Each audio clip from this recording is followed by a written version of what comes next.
কিয়ামতের দিন পুলসিরাত অতিক্রম করার বিষয়ে কোরআনে একমাত্র আয়াত কোন সূরায় উল্লেখ করা হয়েছে?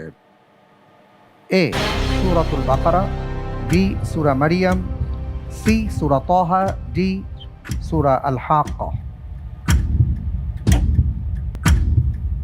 আমি উত্তর হিসেবে বেছে নিচ্ছি অপশান ডি, সূরা আল হাক্কা। শেষ করে দিব, লক করা হোক ডি সূরা আল হাক্কা।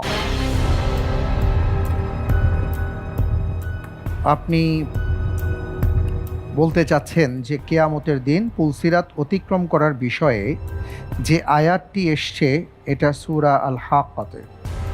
আপনি যে উত্তরটি দিয়েছেন আপনার উত্তরটি সঠিক হয়নি, কোনো সমস্যা নেই।